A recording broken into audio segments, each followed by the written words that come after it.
Hi, my name is Mark Hambly, and this is Dave Marinelli from Shepley. Today we're going to install an Andersen A-Series in-swing patio door. There are 5 key steps to a proper install. Number 1, applying a flexible sill pan. Number 2, caulking procedures.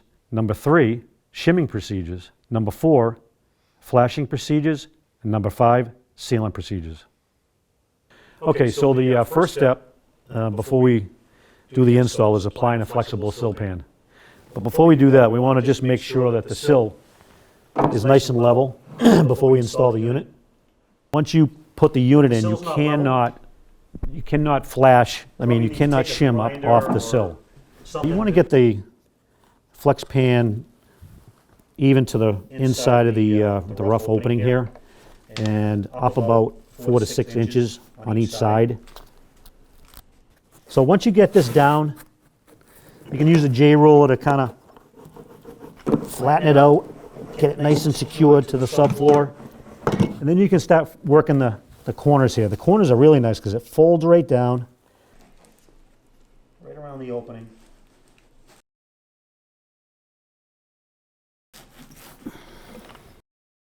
Okay, the second step for the caulking procedure is going to be applying the sergeant stripes, and there's one on each top corner of the unit. That you apply these before you install the unit, and this is really a critical step. You want to make sure that these corner pads or sergeant stripes get installed over the flanges, and then you're going to apply a bead of sealant in behind that, which is a back caulking procedure. Critical step here. Okay, so we finished the back caulking of the sergeant stripe on the door unit.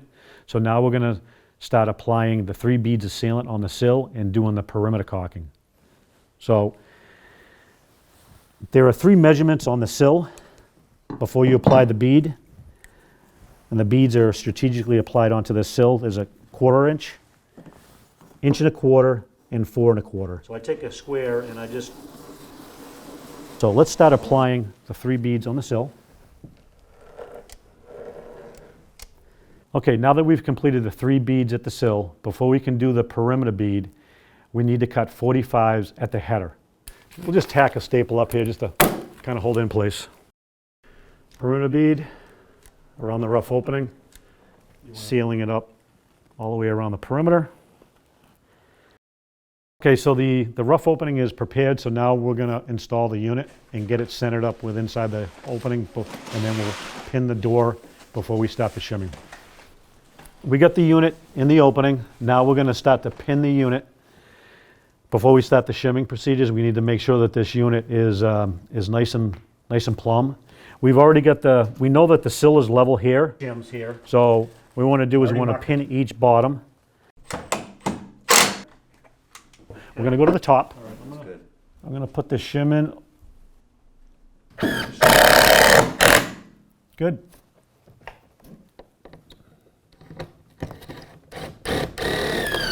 Okay, so we pin the bottoms in the top of the door. So we got the door within the rough opening now. Now we're going to finish the fastening instructions, shimming at the other 2 checkpoints on the jambs. And we want to just make sure that the jambs, we alleviate any bowing that's going on there. We want to get the jambs better, Dave, nice right and there? straight. Yeah. So we got the unit shimmed on both sides. Now we want to fasten the top of the unit. And when it comes to shimming the top of the head jamb, we're going to place the shim to either side of the fastening screw just to get that head jamb nice and straight, and then we're going to pull the shim out. You never want to keep the shim in there once the head jamb is fastened, because if you get any type of deflection in that header, that could cause issues down the road. So I want to make sure that we're pulling out the shim after we fasten the head jamb.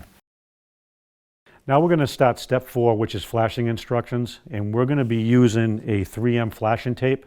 One of the key things is making sure that you get the flashing tape, butting it right up to the unit, but do not overlap it. You don't want to overlap the tape onto the unit. You want to just butt it up. Okay, so now we got the 2 sides on. We're going to do a perimeter bead. You're bonding the sealant, the Andersen sealant, over the 3M tape to the unit. And again, this is another step that really needs to get followed, because this is going to allow that bond between the flashing tape and the unit. Now we're going to go to the head jamb and apply a bead of sealant on the inside edge, and then we're going to install the drip cap. And now we'll just fasten it with a couple of roofing nails to keep it in place. Okay, now that we've drip cap, fastened the drip cap, now we can put our head flashing on. And then the final bead will be along the top edge of your 3M tape. This is actually your last line of defense. So that's why we folded it back. So we're just going to bring this down. And we're going to start at each side, each cut that we did. Basically, you want to keep the paper down. You want to keep it so it's not going to be blown in the wind until you get your trim on. All right, now that we've completed step 4, before we can move on to step 5, there's a few more things we need to complete with the hinges. We're going to open up the door, and as you can see, the latch has a little blocker in here. You just want to release that blocker. That allows the latch to retract. That'll allow the door to latch properly. But before we get into that, we need to anchor the hinges on all 3 hinges back to the jack stud. So step 5 is the final step, is the sealant procedure on the interior.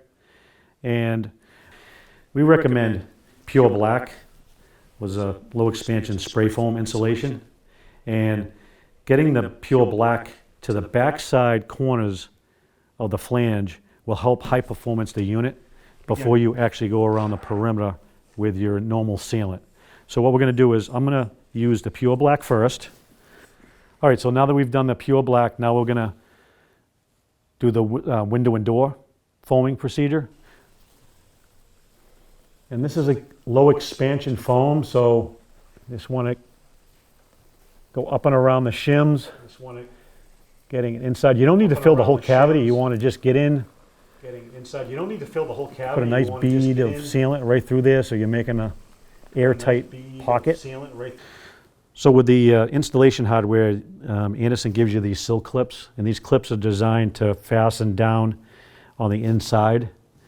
So what we do is apply a bead of sealant underneath this clip and then anchor it down with the 4 stainless steel screws. Place the bracket, the clip, over the inside edge of the sill, and with the stainless steel clips or screws, just